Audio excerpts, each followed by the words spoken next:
Hi everyone, this is Menz here. I'm going to be breaking down the M6A2E1, or better known as the Mutant M6 in this video, and really going over, is it really worth buying this tank? You know, many people probably haven't even seen one in a battle, because it was a pre-order tank, not too many people play it anymore, especially on the NA server, and you know, you might never have even seen one being played or even know what the hell it is. You know, Wargaming's selling it for 1 day coming up here, unless they pull a complete April Fool's joke on all of us and switch it out with another tank, but I doubt it. But anyway, starting out here, I'm going to begin with the armor, because that's the bread and butter of this tank. Now, there's a full M6 armor breakdown in a different video. It's linked in my video description. Also, at the end of the video, it'll pop up with a link. Or you can check out watcougar.com. There's a full weak spot guide over there for the M6A2E1 also. Now, looking at the armor frontally, now most people are going to basically be aiming for the commander's cupola, going off of just this, if you just look at this, and the turret roof. However, I explained in the other video and also the guide that the M6 is pretty damn tall, so since it doesn't see tier 10s, you're going to be seeing a lot of 6s, 7s, 8s, you know, a little bit of 9s. But most tanks are going to be shooting up at the M6, so most likely you're not actually going to be able to hit the commander's cupola here, or it's going to be very small and you're going to miss it a lot of times. And, you know, it's the weakest spot of the front armor as far as this view, and it's just something where the M6's armor is very good from the front for a reason, because the main weak spot is very hard to hit for most tanks. Like, say you're in a Comet, good luck actually shooting this unless you're very far away or slightly above the M6. Now, the turret roof, you know, you can overmatch it if you have a high caliber gun, or if you shoot heat at it. Since it's not over 80 degrees as far as the angle, you can punch through it that way. But outside of that, a lot of, you know, tier 6, 7, and even some 8s won't be able to punch through. You're going to bounce off unless you're throwing heat rounds. Now, outside of those areas, really the only other weak area is the center of the turret ring, right here, 195 millimeters effective, so still pretty damn hard for most tanks that usually face an M6 to pen, without gold rounds, of course. And, you know, outside of this area, lower plate, 257 millimeters effective.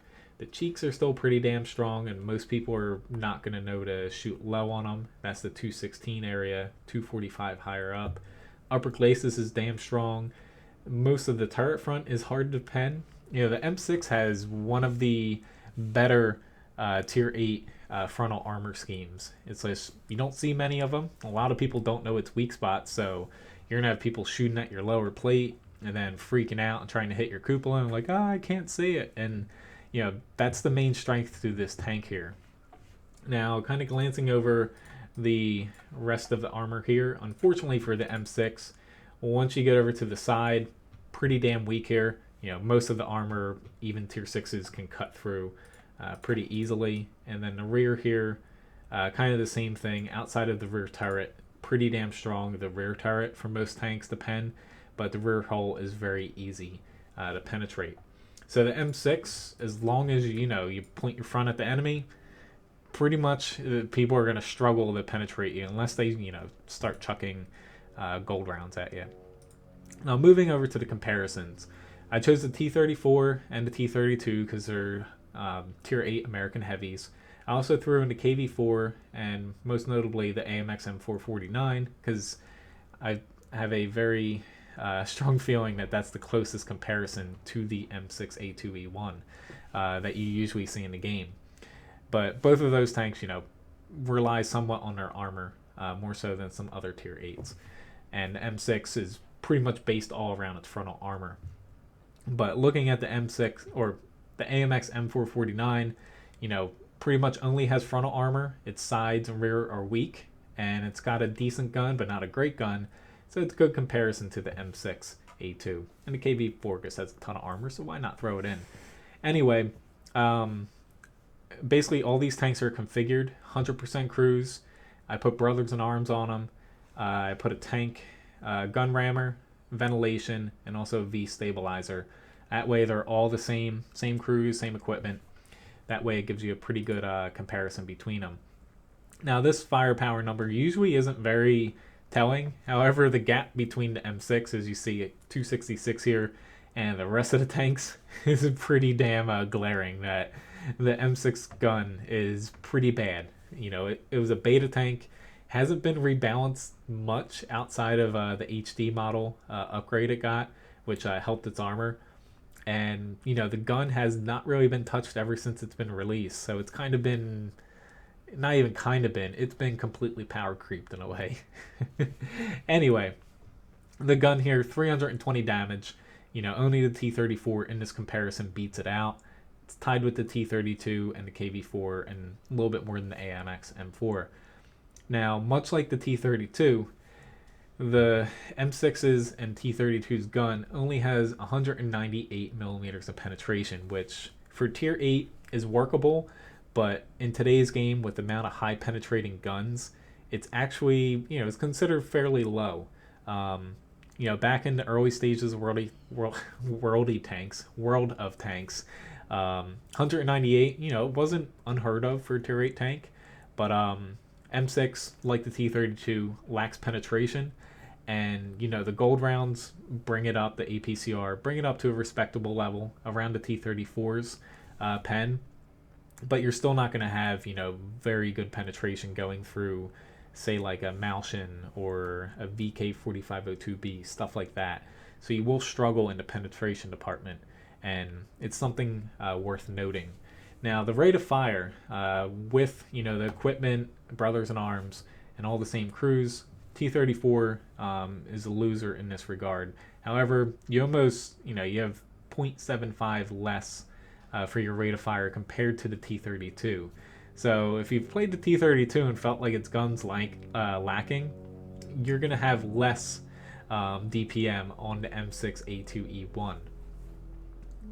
So moving on, gun depression, you know, negative 10 degrees, very good. However, given the height of the M6, you know, it's pretty damn tall for considering any tank in the game. It's really tall.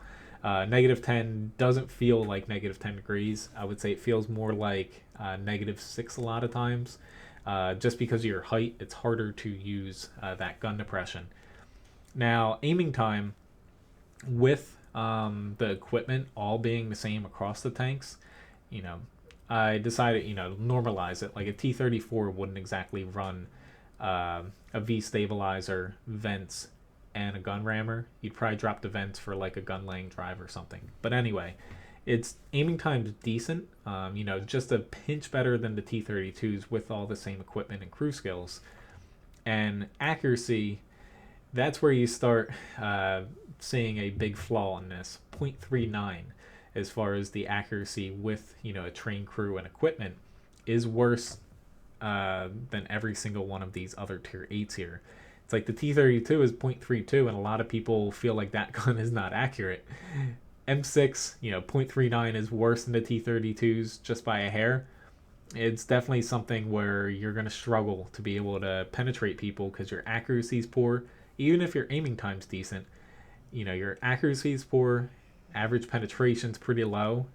You can use a lot of gold rounds, but that's expensive. And your rate of fire, as you see here with the average damage per minute, under 2,000, which you're just a hair bit over the T-34, but with 80 less damage per shot. So it's something worth noting that the gun is a pinch weak, maybe a little bit more than a pinch weak on the M6A2E1 Mutant M6.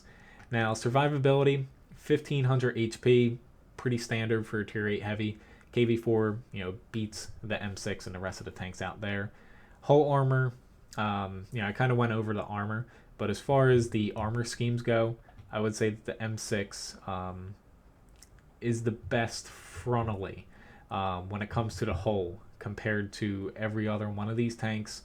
The AMX M4 is very close, but I would still say the M6 is just a smidge better for the frontal armor across the tank. But the AMX, they're very comparable between the two. But that's why I included this, because virtually they're the same outside of the M6 having a slightly weaker gun than the AMX M4. but it has preferential matchmaking, not seeing tier 10s, the M6, compared to the AMX that does see tier 10s that can just shred through that frontal armor with standard rounds. Now, as far as the mobility, it does have decent mobility with its specific power here. The engine to its weight limit, or actual weight. It's not exactly a slow tank, but it does have a very low top speed that kind of hampers it from going, zipping around as fast as some other tanks. While these tanks don't have as high of a power to weight ratio, essentially, you're going to be noticeably slower than, say, the AMX M4, where even though that tank it's a little bit slow off the bat, it will get to a higher top speed than the Mutant M6. Traverse, nothing notable there. While it's not the best out of this comparison, it's not as bad as the KV4, and you're going to get flanked anyway if a medium or fast tank comes around you in any one of these tanks. Your concealment, nothing really to see here either. None of these tanks have very good concealment. T-32 is the best out of all of them, and your view range, it's not exactly the best. When you stack it up to the T-32, you do lose a bit, but for tier 8 heavy, it's definitely not that bad, especially when you don't see a lot of 10, or you don't see any 10s unless you platoon wrong. That view range value is actually a pinch better, since you're going to be facing more 6s, 7s, and 8s that have a little bit lower V range than if you get pulled into a lot of tier 9 and 10 battles, say like an AMX M449.